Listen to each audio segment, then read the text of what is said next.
বিসমিল্লাহির রহমানির রহিম নাহমাদুহু ওয়া নুসাল্লি আলা রাসূলিল্লাহ। সম্মানিত নেতৃবৃন্দ এবং শ্রদ্ধেয় সাংবাদিক বন্ধুগণ, আসসালামু আলাইকুম ওয়া রাহমাতুল্লাহি ওয়া বারাকাতুহু। আপনারা দেখছেন যে বাংলাদেশে হঠাৎ করে রাজনৈতিক অঙ্গনে এক ধরনের নতুন পরিস্থিতি তৈরি হয়েছে। এটাকে আমি উত্তাপ বলতে চাই না, এবং প্রতিদিনেই বিভিন্ন জায়গা থেকে কিছুটা বিভ্রান্তিকর বক্তব্য আসছে এবং আমাদেরকে কেন্দ্র করেও কিছু কিছু বক্তব্য আসছে।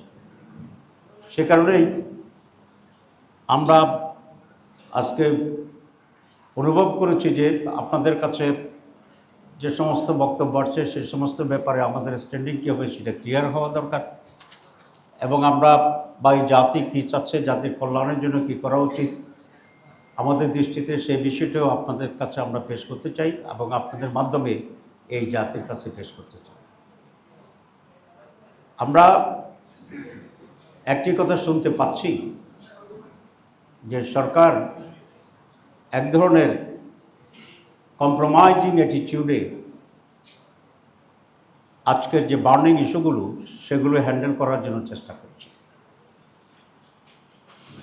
এবং তাদের বক্তব্য হচ্ছে কিছুটা আপনাদেরকে সন্তুষ্ট করব, কিছুটা বিএনপিকে সন্তুষ্ট করব, কিছুটা অন্যদেরকে সন্তুষ্ট করব। তো এরকম একটা পদক্ষেপ, তো এটা তো কোনো হালুয়া রুটির ভাগাভাগির কোনো বিষয় নয় যে আপনারা কিছু হালুয়া দিলাম, অন্যদেরকেও কিছু হালুয়া দিলাম। হালুয়ার পরিমাণটা আপনারা বেশি পাবেন, রুটির পরিমাণটা ওরা একটু বেশি পাবে। এটি হচ্ছে জাতির ভাগ্য পরিবর্তনের কতিপয় ক্রুশিয়াল, অত্যন্ত গুরুত্বপূর্ণ একটি বিষয়। আপনারা দেখেছেন যে 56 বছরে এ রাজ্যের গভর্নেন্সে কোনো ধরনের পজিটিভ কোনো পরিবর্তন হয়নি। দল পরিবর্তন হয়েছে, ক্ষমতার পালাবদল হয়েছে, রাষ্ট্র পরিচালনার ব্যক্তিদের পরিবর্তন হয়েছে, কিন্তু নীতিগত এবং মৌলিকভাবে কোয়ালিটির কোনো চেঞ্জ 54 বছরে হয়নি।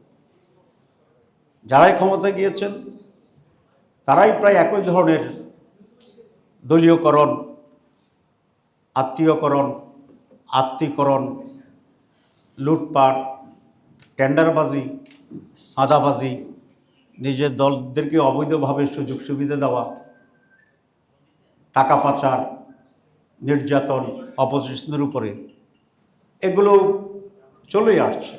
যখন আওয়ামী লীগ ক্ষমতা ছিল তখন অন্য দলগুলোর উপরে নির্যাতন চলছে, যখন অন্য কোনো দল ক্ষমতা ছিল তার বাইরের লোকদের উপরে কম বেশি নির্যাতন চলেছে।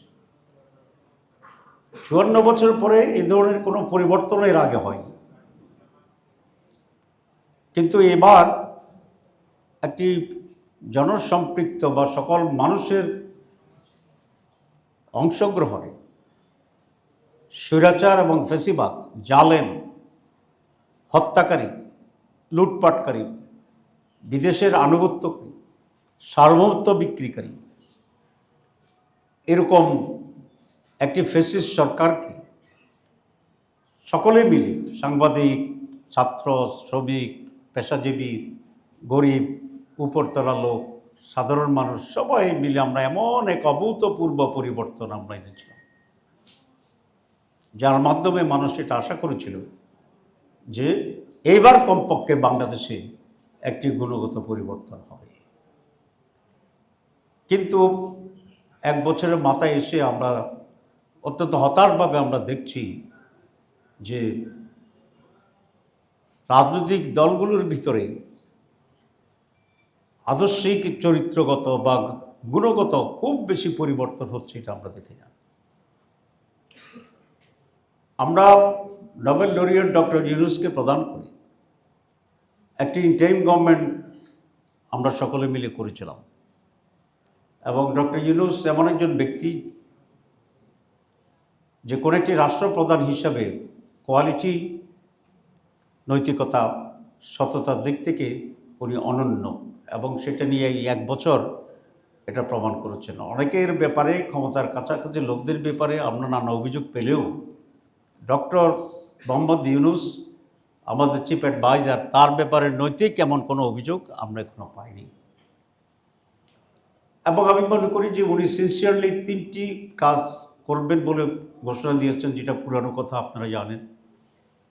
প্রথম যেটা, সেটা হচ্ছে উনি কিছু পরিবর্তন আনবেন, গুণগত পরিবর্তন আনবেন, এবং সেই জন্য উনি রিফর্মস কমিটি করেছেন, এনসিসি করেছেন, পরে ন্যাশনাল কনসেনসাস কমিটি করেছেন, এবং সেটাকে কেন্দ্র করে আমরা সকল দল যারা আজকে ক্রিয়ারত আছেন বা 24 জুলাইতে যারা আন্দোলন করেছিলেন, ছোট বড় 2 জনের পার্টি, 3 জনের পার্টি, বিশাল বড় পার্টি, মাঝ ধরনের পার্টি, আমরা সকলেই মিলে কিন্তু সেখানে কন্ট্রিবিউট করেছি। এবং সেই কারণে 31টা দল সেই কনসেনসাস কমিটির মিটিংয়ে আমরা ইনভাইটেড ছিলাম, আমরা কাজ করেছিলাম। অনেকে আমাদেরকে মাঝে মধ্যে বলতো যে এমন দল নিয়ে আপনারা বসছেন যিনি তার সেক্রেটারির নাম বলতে পারবে না। আমরা বলেছি এটা ঠিক হতে পারে আপনার বক্তব্য, কিন্তু উনি যদি একজনই হন একটি দলের, তো তিনি তো কিছু কন্ট্রিবিউট করেছেন। সুতরাং জুলাই মুভমেন্টে একজনও, এক দলে একজন হলেও যারাই কন্ট্রিবিউট করেছে, একটা স্লোগান দিয়েছে, কাউকে একটু পানি দিয়েছে, আমরা সকলকে রিকগনাইজ করে দেশের একটা সার্বিক পরিবর্তন আনার জন্য আমরা কিন্তু একটা সংস্কার কমিশনের অধীনে কয়েক মাস ধরে আমরা কাজ করছি। এবং আপনারা প্রায় সকলেই সকালবেলা যেতেন, আবার রাত পর্যন্ত সেখানে থাকতেন, আমাদের ব্রিফিং নিতেন, টেলিভিশনে ব্রডকাস্ট করা হয়েছে। এবং একটা নীতিগত কনসেনসাস পর্যায়ে আসার জন্যই তো মাসের পর মাস লাগছে। ব্যাপারটা যদি এমন হতো যে পার্টি যেটা বলে সেটাই ঠিক এবং সেটার উপরে একটা গণভোট হবে, তো তাহলে তো আমরা বলতাম সব পার্টিকে যে আপনারা কী কী চান লিখে দেন, সব পার্টির লিখার উপরে একটা গণভোট হবে। তো সব পার্টির লেখার উপরে যদি একটা গণভোট হইতো, এক পার্টি একটা লিখতো, তো আসলে কোনটা সিদ্ধান্ত হইতো, গণভোটের রায় কী হইতো? It's impossible.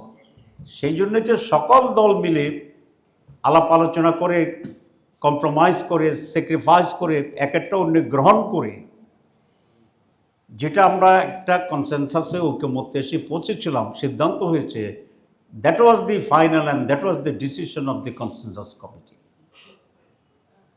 আমি আরেকদিন আপনাকে দেখাইছিলাম যে কনসেনসাস কমিটির ভিতরে দেখা যায় 29টা দল একমত হয়েছে, 2টা দল দ্বিমত পোষণ করেছেন, 26টা একমত হয়েছে, 5টা দ্বিমত করেছে। It's natural. সিদ্ধান্ত হওয়ার প্রক্রিয়া তো এটাই যে মেজরিটি যেটা, আমরা কিন্তু এখন মেজরিটিতে এবার নেই, আমরা মোর দেন 2/3 যারা একমত হয়েছে তারটাকেই সিদ্ধান্ত হিসেবে দিয়েছি। কোশ্চেন আছে নোট অফ ডিসেন্টের ব্যাপারে। ইয়েস, নোট অফ ডিসেন্টও সারা দুনিয়ায় প্রচলিত দ্বিমত পোষণের একটি গণতান্ত্রিক প্রক্রিয়া। এটা ব্যক্তি দিতে পারেন, দলও দিতে পারেন। সেই হিসাবে যাদের যে দ্বিমত ছিল তার সেখানে নোট অফ ডিসেন্ট দিয়েছে। কিন্তু পৃথিবীর ইতিহাসে একটি ঘটনাও নাই, আমি আপনাদেরকে চ্যালেঞ্জ দিয়েছি এই জন্য যেহেতু এটা নিয়ে একটা বিভ্রান্তি তৈরি করছে। আমি অনেক বুদ্ধিজীবীকে, বিশ্ববিদ্যালয়ের শিক্ষকদেরকে জিজ্ঞেস করেছিলাম যে এরকম ডিসেন্ট সহ গণভোটের কোনো নজির আছে কিনা। অনলাইনে তারা যতটুকু জানতে পেরেছে কালকে আমাকে বলেছে নোট অফ ডিসেন্ট সহ কোনো গণভোটের কোনো নজির সারা দুনিয়াতে এখন পর্যন্ত নাই। কারণ নোট অফ ডিসেন্ট হচ্ছে একটি ব্যক্তির অথবা একটি দলের তার দ্বিমত থাকার বিষয়, কিন্তু সিদ্ধান্ত তো হচ্ছে যেটা মেজরিটি নিয়েছে, 2/3 নিয়েছে, 3/4 নিয়েছে, যেটা হচ্ছে সেটা। সুতরাং বিএনপি নোট অফ যখন ডিসেন্ট দিয়েছে আমরা কোনো আপত্তি করিনি।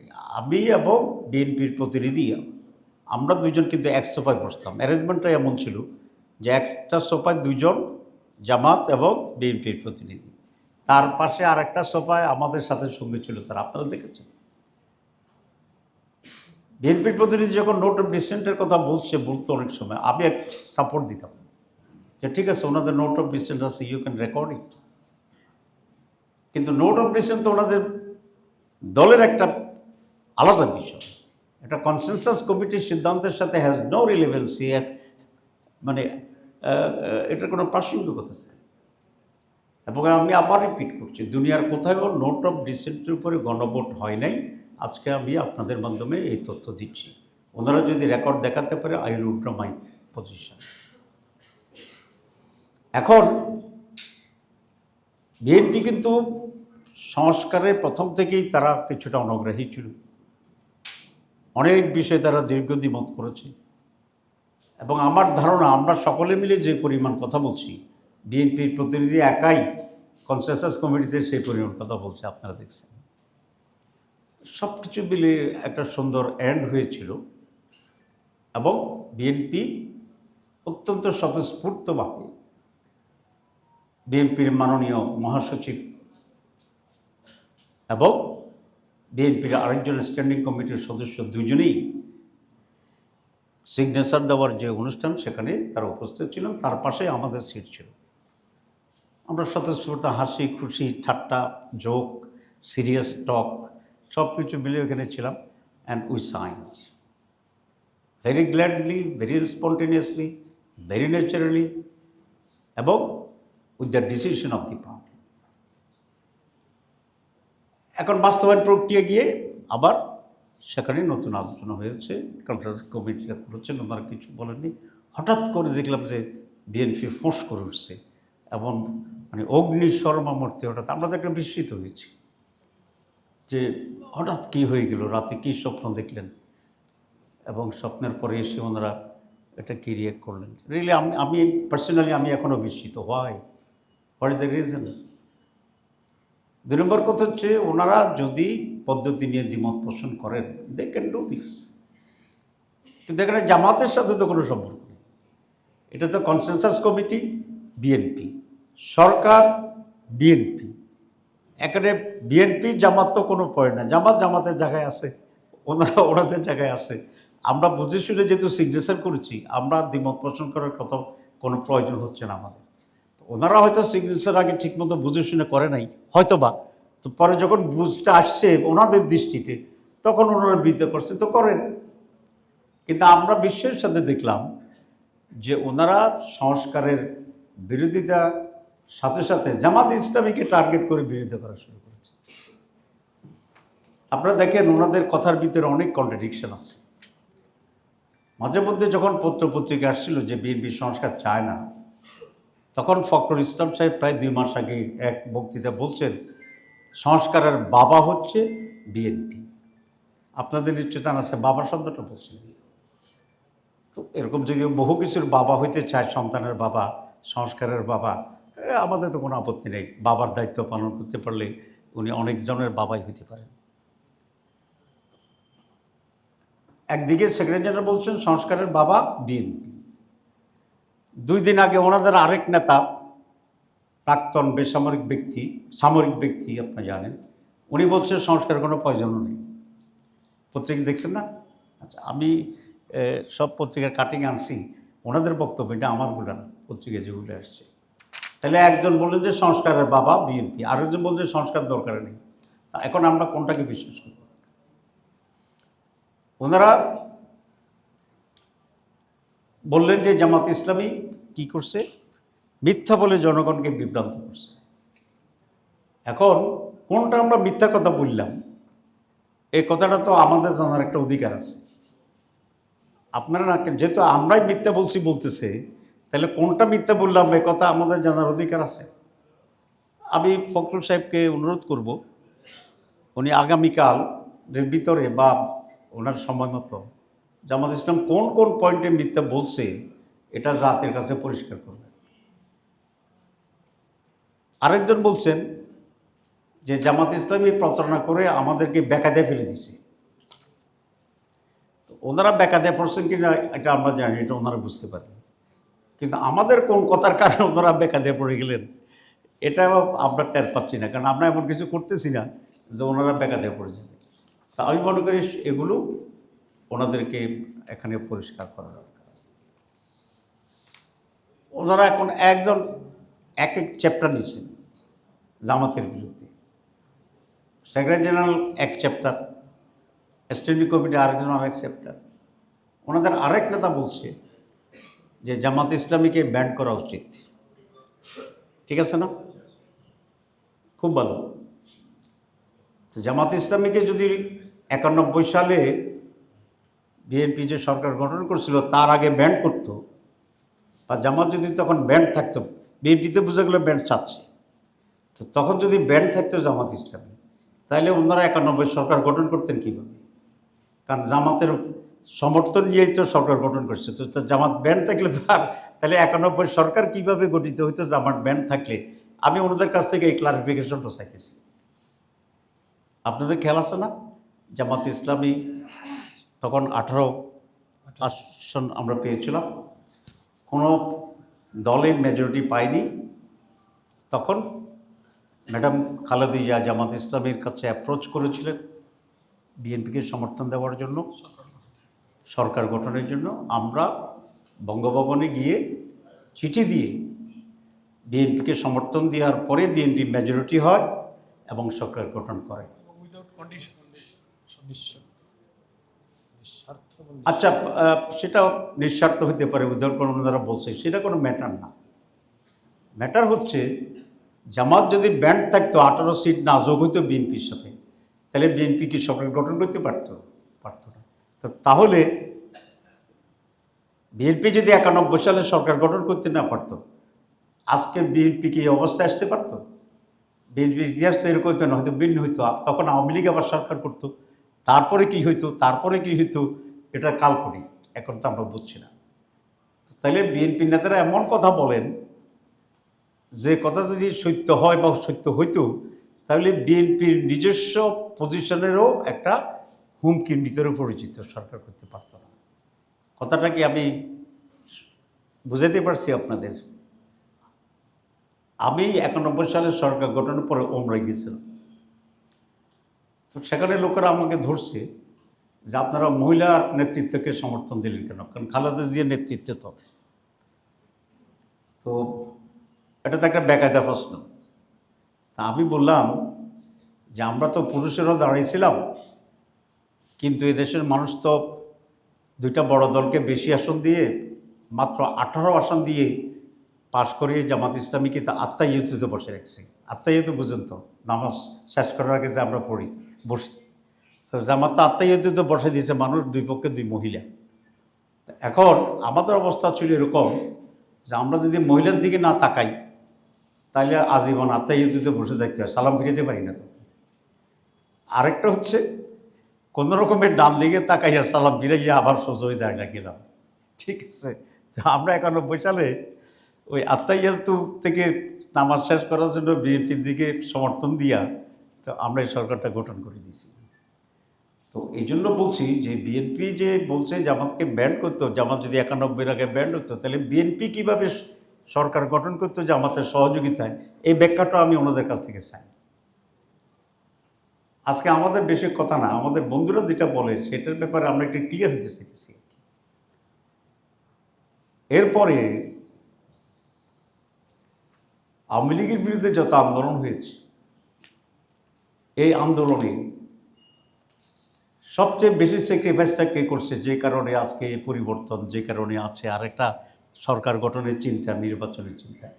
আমাদের তো সিনিয়র 11 জন নেতাকে হত্যা করছে আওয়ামী লীগ, কিন্তু বিএনপির এমন কোনো সিনিয়র নেতাকে কি ফাঁসি দিছে? তাহলে ফাঁসিটা খাইছি আমরা, প্রফিটটা আর প্রফেশন হিসেবে বিএনপি। তো তারপরে তো আমরা কিছু বলি না, কারণ আমরা তো একটা সিভিলাইজড পলিটিক্যাল পার্টি, আমরা কারো উপকারকারী খোটা দিই না। কিন্তু যা উপকার পাইছে এবং যা গভর্নমেন্ট ফর্ম করছে, যারা আমরা হেল্প করলাম, হে আবার আমাদেরকে উল্টা কথা বলতেছে। তো এটা কি রাজনীতির সংজ্ঞা, রাজনীতির আভিজাত্যে, রাজনীতির কালচারে, রাজনীতির ক্যালকুলেশনে, অথবা রাজনীতির আপনার যে এনভায়রনমেন্ট, সেটা কি এটা পড়ে? এরপরে যেটা সেটা হচ্ছে ফখরুল সাহেব একেবারে আরও এখন থেকে 56 বছর আগে গেছেন। আচ্ছা, তো ওনারা যখন আমাদের সাথে একসাথে বসবাস করছেন, তো সে সময় বিষয়টা এমন ছিল না, এটা খুব লজ্জাস্কর। আমি আওয়ামী লীগ লোকদেরকে বলতাম যে ভাই, আমরা একসাথে আন্দোলন করছি বিএনপির বিরুদ্ধে, তোমাদের পাশে নিজামী সাহেবের ছবি আমি 28 অক্টোবর দেখাইছিলাম জনসভার ভিতরে, হাসিনা নিজামী একসাথে বসে আছে। তো তখন তোমরা জামাতকে হালাল মনে করছো, এখন যে উল্টা কথা বলো, একটু লজ্জা থাকা উচিত না? যে মানুষ তো দেখতেছে যে এরা কিন্তু আগে একসাথে খাইছে, একটু উপরে উল্টো পাল্টা কথা বলতেছে। শোক লজ্জা হইলেও থাকতে হইব যে আমি একসময় ব্যবহার করেছি, এখন আমি উল্টা বলছি। তো বিএনপি যদি এখন আওয়ামী লীগের ন্যারেটিভ দেয়, বিএনপি এখন আওয়ামী লীগের ন্যারেটিভ দিচ্ছে, তাহলে বিএনপির সাথে আওয়ামী লীগের জামাতের পোস্টে তাহলে কোনো ডিফারেন্স থাকছে না। তাহলে বিএনপি ততক্ষণ বিএনপি যতক্ষণ তারা আওয়ামী লীগ বিএনপি লড়াইতে থাকে।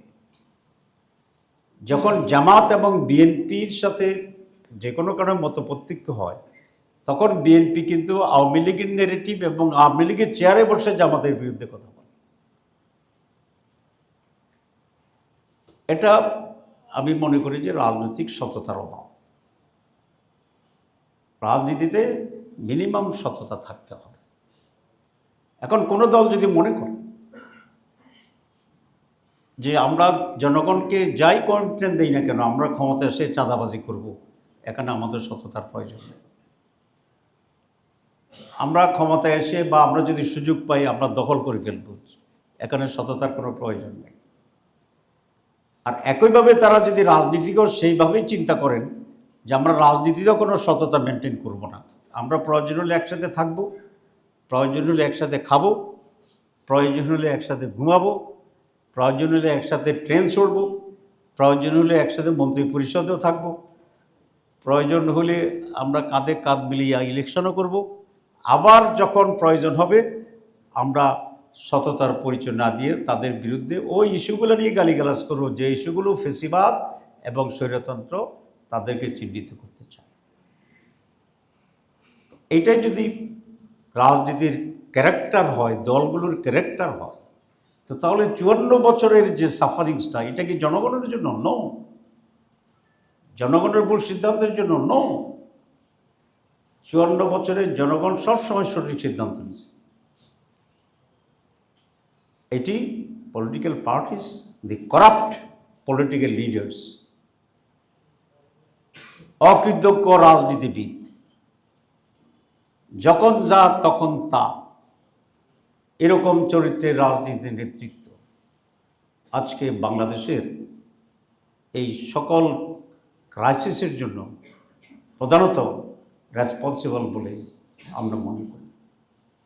জামাত ইসলামী কখনোই মুনাফিকি করে না, জামাত ইসলামী কখনোই কারোর সাথে কোনো প্রতারণা করে না। এটা কেউ যদি খুবই ডকুমেন্টেড, আমি ডিবেটে রাজি আছি। যারা জামাত ইসলামকে এরকম শব্দ নিয়ে আজকে মানুষকে বিভ্রান্ত করতে চাচ্ছে, আমি ব্যক্তিগতভাবে তাদের সাথে, অথবা তারা যদি কোনো দলের প্রতিনিধিত্ব করেন, সেইভাবেও আমরা ওপেন ডিবেট করতে রাজি আছি যে আমরা এগুলোর সাথে আমাদের কোনো সম্পর্ক নাই। পাবলিকলি আমরা ওপেন এ নিয়ে চ্যালেঞ্জ করতে চাই। আমি সর্বশেষ কথা যেটা বলতে চাই যে গণভোট ইস্যুতে বিএনপি বলছেন যে গণভোট এবং জাতীয় নির্বাচন একসাথে হইতে হবে। আমি গতকাল বা পরশু বলছি প্রতিদিনই যে গণভোট এক ধরনের বিষয়, আমাদের সংস্কার নিয়ে আমরা যে কোনো সময় সংস্কার আমরা করতে পারি। কোনো একটি গভর্নমেন্ট তার মাঝখানে সংস্কার করতে পারে, কনস্টিটিউশন চেঞ্জ করতে পারে, এবং সেখানে গণভোট আবার হইতে পারে। কিন্তু জাতীয় নির্বাচন তো 5 বছরের একটি বিশেষ নির্বাচন, ক্ষমতা পালাবদলের নির্বাচন, দুটোর চরিত্রই ভিন্ন। এখন আমাকে অনেকে বলে যে তাহলে বিএনপি এত সিরিয়াস ছিল কেন? 3টি কথা বলছেন তারা। একটা কথা বলছেন গণভোট করতে হলে অনেক টাকা খরচ হবে। টাকা তো কিছু খরচ হবে, অনেক হবে না, কিছু খরচ হবে। এবং একটা জাতির পরিবর্তনের জন্য যে টাকা খরচ হবে সেটা গুরুত্বপূর্ণ, নাকি সাদাবাজ দখলবাজদের সুবিধা করার জন্য আমি ভিন্ন প্রক্রিয়া অ্যাভয়েড করে যাব, সেটা ভালো হবে। আমি এটা বলতে চাইছিলাম আজকে। তো আমি খুব ধন্যবাদ জানাই, অন্য এক বক্তব্য দেখলাম পত্রিকা এসে গেছে, আমার মুখে বলাটা অসুন্দর ছিল, ভাবতেছিলাম বলবো কি বলবো না, সিনিয়র মানুষ। তো আমি ওই বক্তাকে ধন্যবাদ জানাই যে আমাকে এই মহা বিপদ থেকে রক্ষা করছে। তিনি বলছেন যে গত 14 বছর আর এই ইউনূস সরকারের 1 বছরে, আমি কোনো দলের কথা বলি না, ইউনূস সরকারের কথা বলছি, কিন্তু কে করছে সেটা ইউনূস সাহেব বের করবে।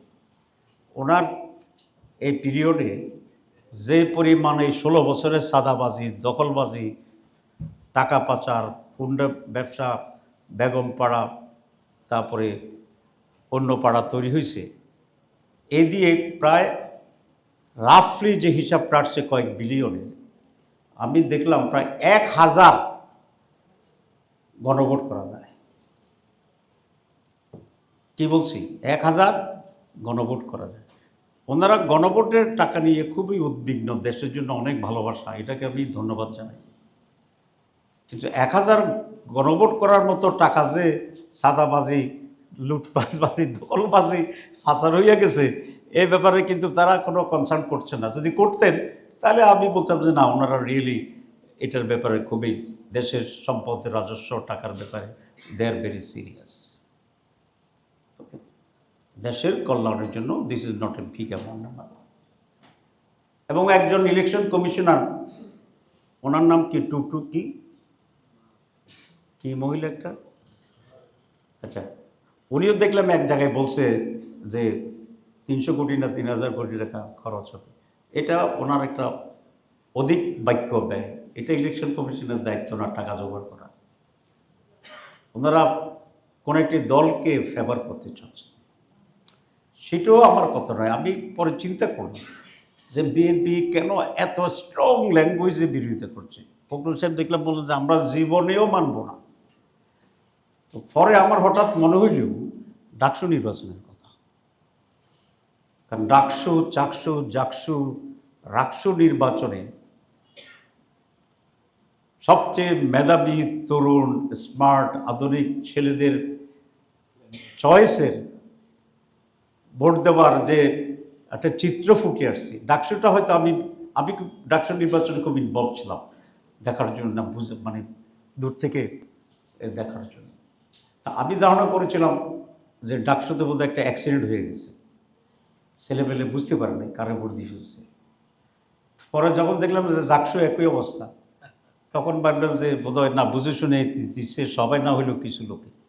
পরে দেখলাম যে রাকসু একই অবস্থা, তখন ভাবলাম যে বাংলাদেশের অবস্থা বোধহয় এর কাছাকাছি। সিটাগাঙে যখন দেখলাম যে একই অবস্থা, তখন কনফার্ম হইলাম যে 4 কোটি তরুণের প্রতিনিধিত্বকারী 4টা বিশ্ববিদ্যালয়ের শিক্ষিত মেধাবী ছাত্রদের মনের অবস্থায় চয়েসটাই এখন এইটা।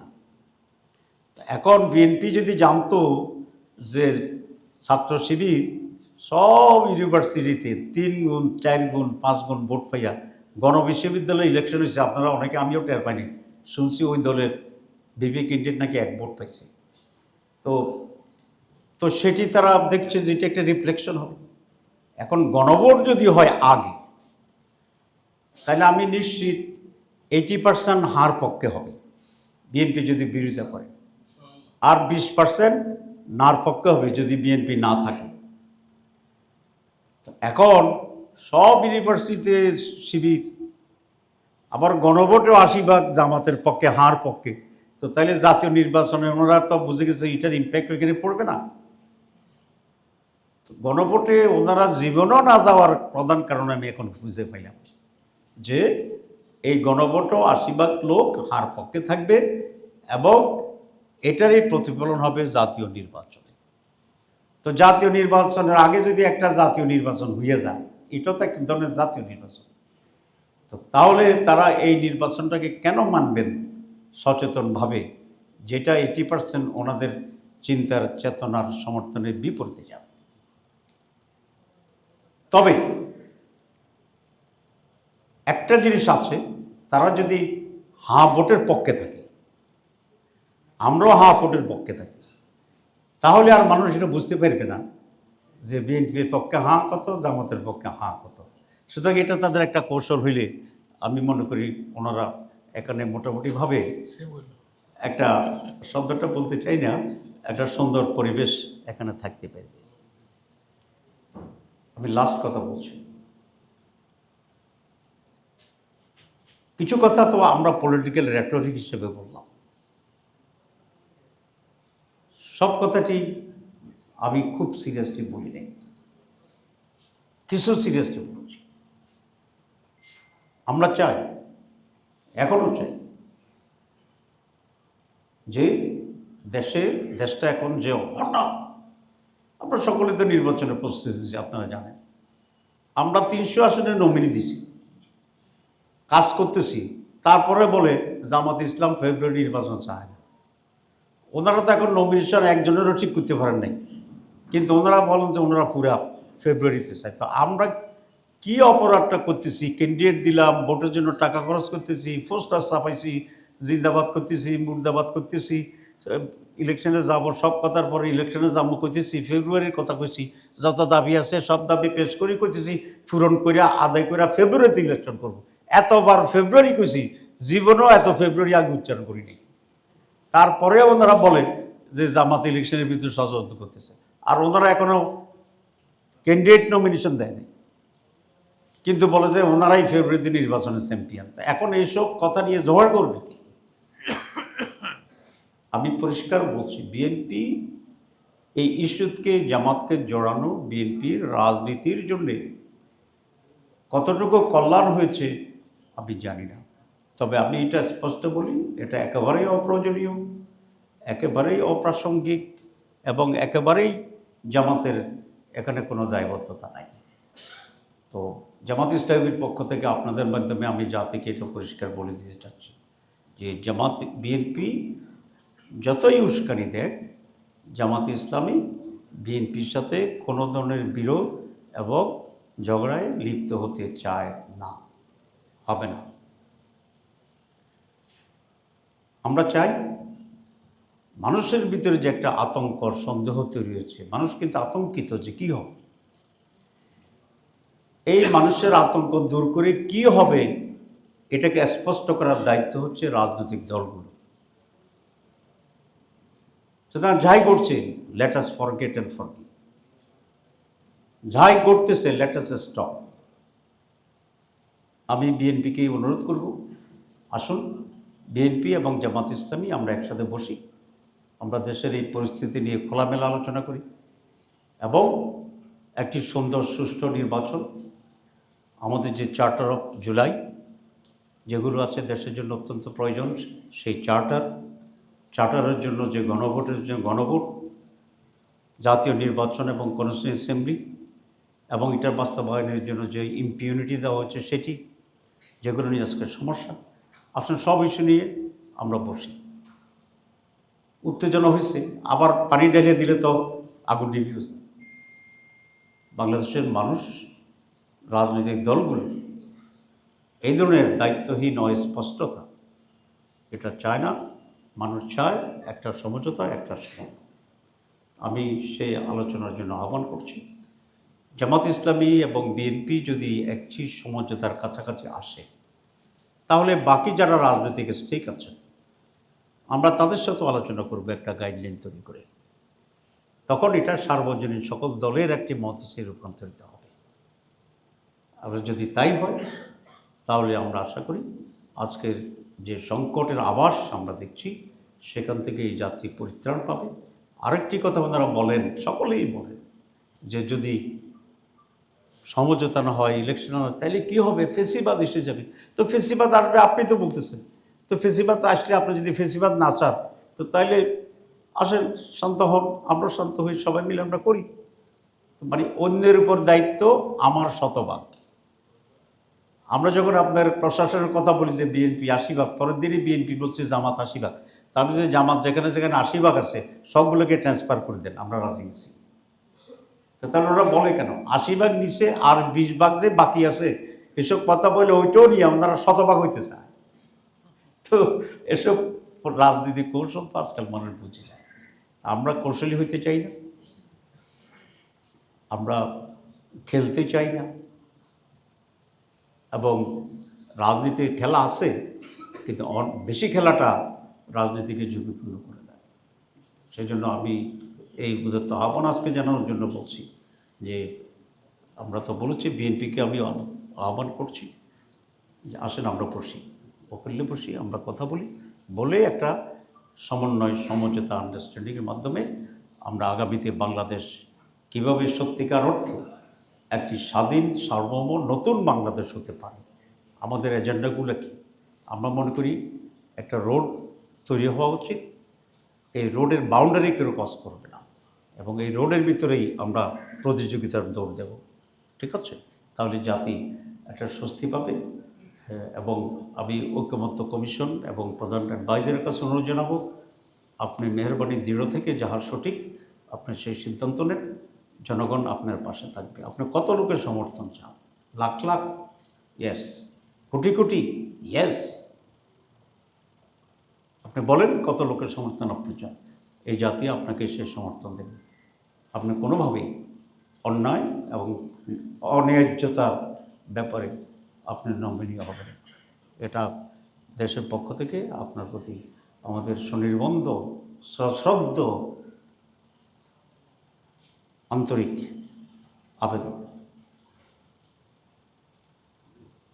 আপনাদের সবাইকে ধন্যবাদ। আরও দুইটা পয়েন্ট ছিল, লম্ব হচ্ছে, এটা বাদ দিলাম, আগামীকালের জন্য রাখছি। আমাদের আসসালামু আলাইকুম রহমতুল্লাহ। জি, প্রশ্ন করবেন।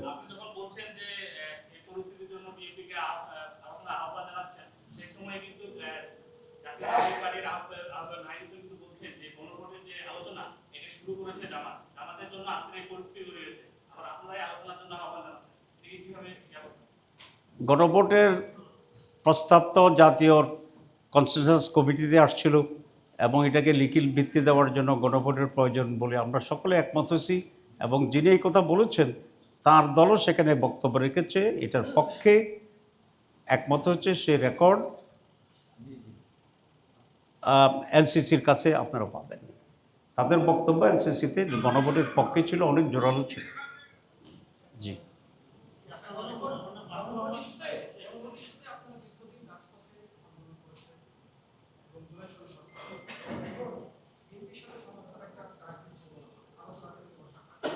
জি,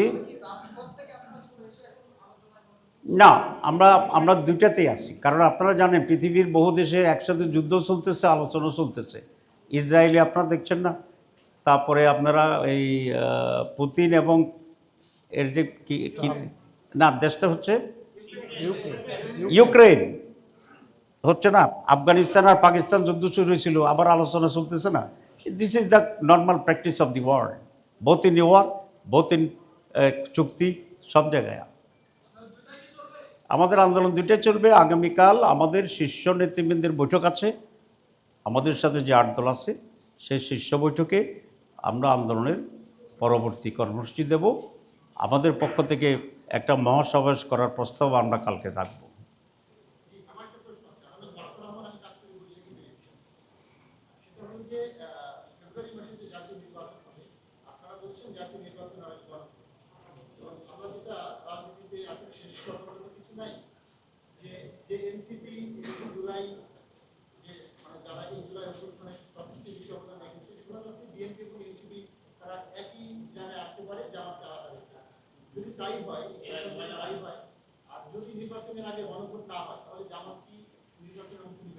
আমি এর জবাব অনেক আগে দিয়েছিলাম আগেরটাতে, যে ইফ যদি ইজ হয়, বাট কিন্তু হোয়াট কি, এটা মুখস্থ করেছিলাম ক্লাস 2-তে।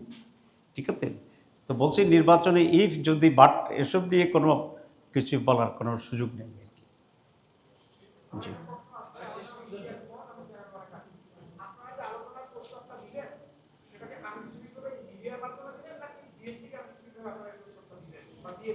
না, আমি আজকে মিডিয়ার মাধ্যমে দিয়েছি, বাকিটা তারা যদি ন্যূনতম পজিটিভলি নেয়, কালকে দেখি না পত্রিকা কী কী বলে। তো আশা করি যদি আমাদেরকে ব্যান না করে আর কি কাল পর্যন্ত, তো তাহলে তো আমরা সেটাও করতে পারবো। জি, ওকে, থ্যাংক ইউ ভেরি মাচ। একটা লাস্ট, জি, কোন টেলিভিশন? 21, জি।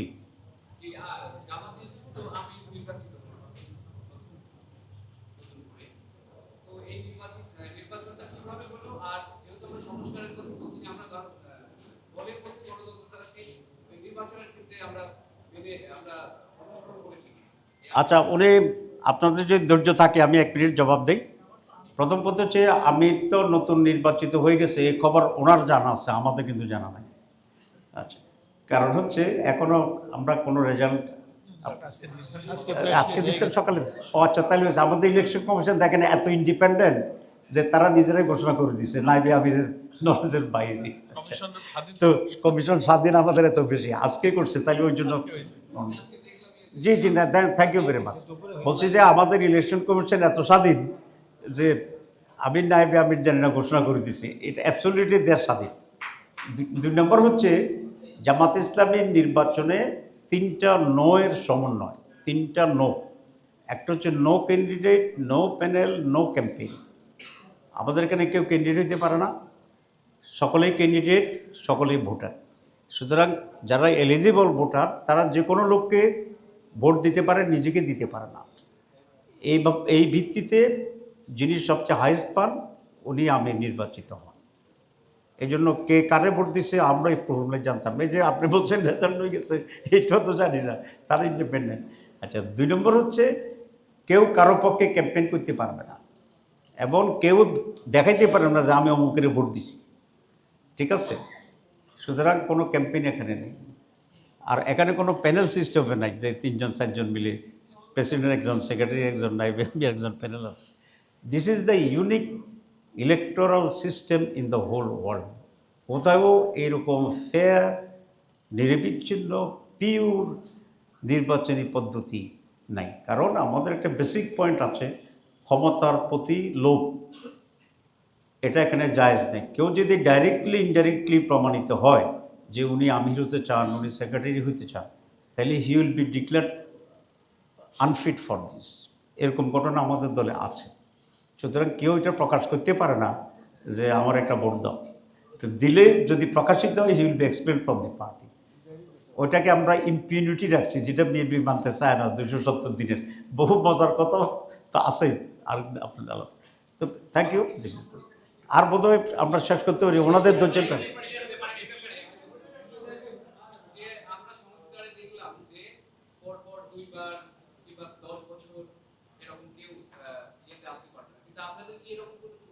না, আমাদের এখানে কোনো বার নেই এখন পর্যন্ত, কোনো বার। জি, thank you very much, thank you, thank you very much, thank you G.